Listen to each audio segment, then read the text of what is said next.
বৰপেটা লোকসভাৰ মিত্ৰজোঁটৰ প্ৰাৰ্থী ফণীভূষণ চৌধুৰীৰ হকে যিখন নিৰ্বাচনী প্ৰচাৰ সেই নিৰ্বাচনী প্ৰচাৰত যিহেতু অংশ ল'ব প্ৰধানমন্ত্ৰী নৰেন্দ্ৰ মোদী আৰু পোনে পোনে 10:30 বজাৰ লগে লগে এই যি নলবাৰীৰ বৰকুৰাৰ সভাস্থলী এই বৰকুৰাৰ সভাস্থলীত উপস্থিত হ'ব আৰু এই মুহূৰ্তত মোৰ সহযোগীৰ অৱনীয়ে দেখুৱাব ইয়াৰ পৰিৱেশ। মই পুনৰ কৈছোঁ যে আজি প্ৰধানমন্ত্ৰী নৰেন্দ্ৰ মোদীয়ে নলবাৰী আহিব আৰু প্ৰথমবাৰৰ বাবে নলবাৰীলৈ আহিব এগৰাকী প্ৰধানমন্ত্ৰী আৰু প্ৰধানমন্ত্ৰীগৰাকী যিহেতু নিৰ্বাচনী সভা যি সম্বোধন কৰিব প্ৰায় 2 লক্ষ মানুহ সম্বোধন কৰাৰ পৰিকল্পনা কৰা হৈছে।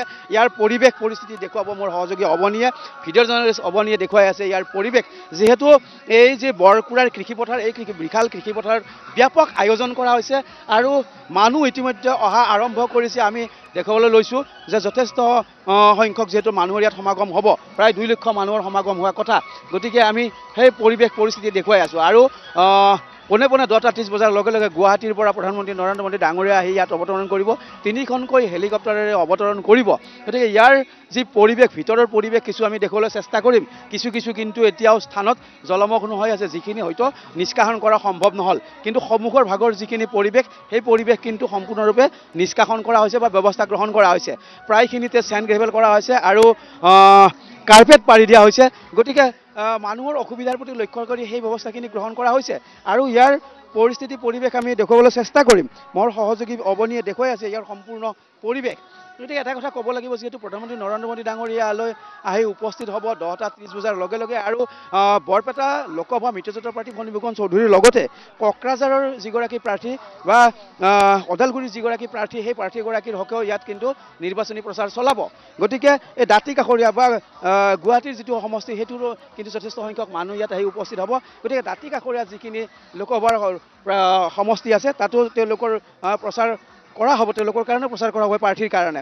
গতিকে এটা কথা ক'ব লাগিব, যিহেতু অসমৰ একমাত্ৰ নিৰ্বাচনী সভা হ'ব প্ৰধানমন্ত্ৰী এইখন আৰু প্ৰধানমন্ত্ৰীয়ে যিহেতু প্ৰায় 2 লক্ষ মানুহক সম্বোধন কৰা কথা এই ফিল্ডতে আৰু সম্পূৰ্ণৰূপে বিজেপি যথেষ্ট উৎসাহী হৈ আছে, যাৰ কাৰণে তেওঁলোকে ব্যাপক আয়োজন কৰিছে। মই পুনৰ ইয়াৰ পৰিৱেশ দেখুৱাব যে সকলো পিনৰ পৰা ইয়াত যিটো এণ্ট্ৰি ব্যৱস্থা গ্ৰহণ কৰা হৈছে তাৰ লগতে কিন্তু নিৰাপত্তাৰক্ষীয়ে গিজাই আছে আৰু এই নিৰাপত্তাৰক্ষীৰ যিটো ব্যৱস্থা সেই ব্যৱস্থা আমি দেখুৱাবলৈ চেষ্টা কৰিছোঁ। প্ৰতিনিধি দৰ্শকক আমি দেখুৱাই আছোঁ কি ধৰণৰ এক ব্যৱস্থা গ্ৰহণ কৰা হৈছে।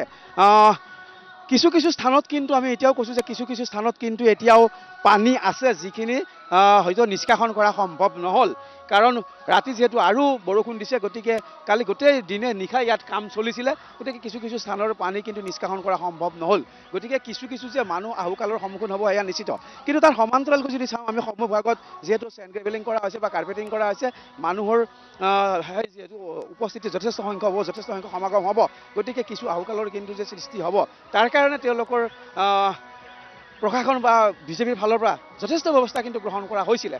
গতিকে যিয়ে নহওক আমি সেই পৰিৱেশ দেখুৱাই আছোঁ আৰু মুখ্যমন্ত্ৰী যিহেতু আহিব, মুখ্যমন্ত্ৰীয়ে হেলিকপ্টাৰে আহিব। মুখ্যমন্ত্ৰীয়ে পোনে আহি নলবাৰীৰ যি আৰক্ষী ছাউনী অস্থায়ীভাৱে হেলিপেড নিৰ্মাণ কৰা হৈছে সেই আৰক্ষী ছাউনীত মুখ্যমন্ত্ৰীৰ হেলিকপ্টাৰ অৱতৰণ কৰিব আৰু প্ৰধানমন্ত্ৰী 3খনকৈ হেলিকপ্টাৰ এই স্থানতে অৱতৰণ কৰিব।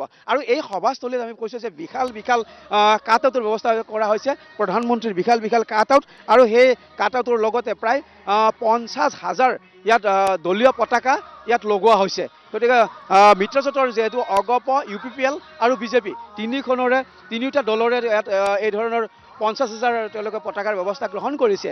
আমি সেই দৃশ্য দেখাবলৈ চেষ্টা কৰিছোঁ।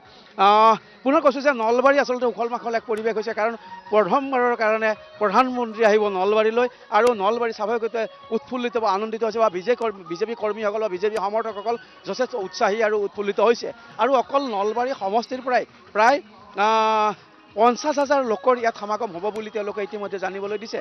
গতিকে আমাৰ যি এই স্থান খেতিপথাৰ, এই খেতিপথাৰত কিন্তু প্ৰায় 2 লক্ষ মানুহৰ সমাগম হোৱাৰ তেওঁলোকে পৰিকল্পনা কৰিছে।